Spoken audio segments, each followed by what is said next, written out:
துலா ராசிக்கு இது ஒரு மிகச்சிறப்பான நன்மைகள் நடைபெறும் நல்ல நாளாக விளங்குகிறது. ராசிக்கு 11ஆம் இடத்திலே சூரியன் ஆட்சி பலம் பெற்று லாபஸ்தானாதிபதி வலுவாக இருக்கும் பொழுது ராசி அதிபதி சுக்கிரனும் புதன் குரு ஆகிய சுபகிரகங்களும் ஒன்றாக இணைந்திருக்கின்றன. 11ஆம் இடத்திலே 4 கிரக சேர்க்கை ஏற்பட்டு இருக்கிறது. நன்மைகள் அதிக அளவிலே நடைபெறக்கூடிய ஒரு மிகச்சிறப்பான நாளாக இந்த நாள் விளங்கும். 12ஆம் இடமாகிய விரயஸ்தானத்தில் ராகுவோடு இணைந்துள்ள சந்திரனால் உங்களுக்கு பயணங்கள் ஏற்படும். தொலைதூரத்திலிருந்து நற்செய்திகள் வந்து சேரும். மகிழ்ச்சியான நிகழ்ச்சிகளிலே கலந்து கொள்வீர்கள்.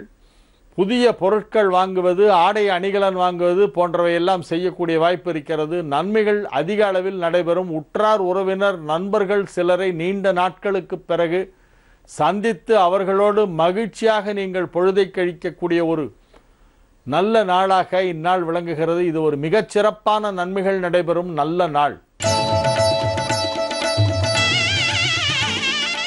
விருச்சிக ராசிக்கு இது ஒரு அற்புதமான நன்மைகள் நடைபெறும் நல்ல நாளாக விளங்குகிறது. ராசிக்கு 11ஆம் இடத்திலே சந்திரனும் ராகுவும் இணைந்திருக்கின்றன. 10ஆம் இடத்தில் சூரியன் புதன் குரு சுக்கிரன் ஆகிய கிரகங்கள் இணைந்து உங்களது தொழில் ஸ்தானத்தை வலுப்பெறச் செய்துள்ளது.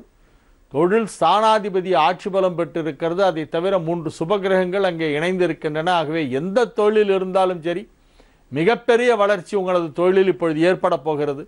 அசாத்தியமான ஒரு வளர்ச்சி என்று சொல்லலாம்.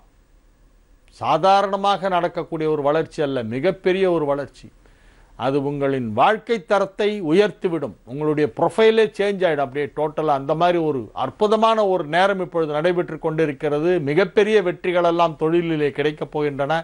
தொழிலில் கவனம் செலுத்துங்கள். அதிலே மிகப்பெரிய சாதனை படைக்கப் போகிறீர்கள். நீங்கள் கல்வி பயிலும் மாணவ மாணவியர் கல்வியிலே சாதனை படைப்பார்கள். திருமணத்திற்கு வரன் பார்த்து கொண்டிருப்பவர்களுக்கு திருமணம் நிச்சயிக்கப்பட்டு மிக மிக அற்புதமான வாழ்க்கை துணை அமையும். பொருளாதார நிலையிலே அபரிமிதமான வளர்ச்சி ஏற்படும். அனைத்து விதமான நன்மைகளும் நடைபெறக்கூடிய ஒரு நல்ல நாளாக, மகிழ்ச்சியான நாளாக, மிகச்சிறப்பான வெற்றிகளெல்லாம் கிடைக்கப் போகின்ற ஒரு நேரமாக இது இருக்கிறது. ஆகவே இன்றைய நாள் உங்களுக்கு ஒரு வெற்றி திருநாள். தனுசு ராசிக்கு இது ஒரு மகத்தான நன்மைகள் நடைபெறும் நல்ல நாள். 9ஆம் இடமாகிய பாக்யஸ்தானத்திலே அதற்கு அதிபதியான சூரியன் ஆட்சி, உங்கள் ராசி அதிபதி குரு அங்கே அற்புதமாக அமர்ந்து கொண்டு ராசியை பார்த்து கொண்டிருக்கிறது. 9ஆம் இடத்திலே 4 கிரக சேர்க்கை ஏற்பட்டு உங்களுக்கு மிகப்பெரிய நன்மையை செய்து கொண்டிருக்கிறது. 10ஆம் இடத்தில் உள்ள சந்திரன் ராகுவும் 11ஆம் இடத்து சனியும் உங்களுக்கு நன்மைகளை வாரி வாரி வழங்கி கொண்டிருக்கின்றன என்று சொல்லலாம். மிக அற்புதமான கிரக நிலவரம் அமைந்திருக்கிறது. ஆகவே அனைத்து விதமான முயற்சிகளும் வெற்றி பெறுகின்ற ஒரு நாள். நீங்கள் எந்த ஒரு விஷயத்தை தொட்டாலும் அது வெற்றி. இன்றைய தினம் குடும்ப வாழ்க்கை மகிழ்ச்சிகரமாக இருக்கும்.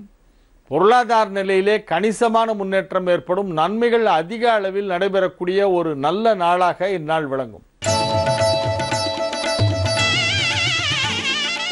மகர ராசிக்கு இது ஒரு மகிழ்ச்சியான நாள். நன்மைகள் அதிக அளவில் நடைபெறுகின்ற ஒரு மிகச் சிறப்பான ஒரு நல்ல நாளாக விளங்குகிறது. ராசிக்கு 8ஆம் இடத்தில் இணைந்துள்ள 4 கிரகங்கள் 2ஆம் இடத்தை பார்த்து கொண்டிருக்கின்றன. ஆகவே தனஸ்தானம் வலுப்பெற்றிருக்கிறது. பொருளாதார நிலையிலே நல்ல வளர்ச்சி ஏற்படும். பணம் கொடுக்கல் வாங்கல் மிக சிறப்பாக நடைபெறுகின்ற ஒரு நல்ல நாள். உங்களுக்கு வரவேண்டிய பணம் கைக்கு வந்து சேரும். கொடுக்க வேண்டியதை கொடுத்து விடுவீர்கள். வரவேண்டியது வந்துவிடும். பணப்புழக்கம் சரளமாக இருக்கும். வியாபாரத்தில் இருப்பவர்களுக்கு அதிக தன லாபம் கிடைக்கக்கூடிய ஒரு நாள். மகிழ்ச்சியான நிகழ்ச்சிகளிலே கலந்து கொள்வீர்கள். பொழுதுபோக்கு அம்சங்கள் நிறைந்த நாளாக, வேடிக்கைகள் கேளிக்கைகள் நிறைந்த என்டர்டெயின்மெண்ட் ஓரியன்ட் டே என்று இதை சொல்லலாம். மிகச்சிறப்பான நன்மைகளெல்லாம் நடைபெறுகின்ற ஒரு நல்ல நாளாக இந்நாள் விளங்கும். மாலை பொழுதில் மகிழ்ச்சியான ஒரு நிகழ்ச்சியிலே கலந்து கொள்வீர்கள். நன்மைகள் நடைபெறக்கூடிய ஒரு நல்ல நாளாக இந்நாள் விளங்கும். கும்பராசிக்கு இது ஒரு சந்திராஷ்டம நாள். இன்று நாள் முழுவதும் சந்திராஷ்டமம் இருக்கிறது. ஆகவே புதிய முயற்சிகளில் எதிலும் இறங்க வேண்டாம். உங்களது கடமைகளை மட்டும் செய்து வரவும். அன்றாட கடமைகள், இன்றியமையாத பணிகள் எவை உண்டோ அவற்றை மட்டும் செய்யுங்கள். இறை வழிபாட்டிலே அதிக கவனம் செலுத்துங்கள்.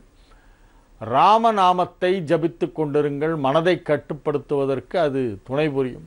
ஸ்ரீராம ஜெயம் எழுதலாம், ராமநாமம் ஜபிக்கலாம். இதெல்லாம் மனதை கட்டுப்படுத்தக்கூடிய விஷயங்கள். கோபத்தை கட்டுப்படுத்துவதற்கு இவை துணை புரியும். இன்றைய தினம் உங்களுக்கு சந்திராஷ்டம நாள் என்பதால் நீங்கள் இறை வழிபாட்டிலே அதிக கவனம் செலுத்த வேண்டும். பணம் கொடுக்கல் வாங்கல் போன்றவற்றையெல்லாம் தவிர்த்து விட வேண்டும்.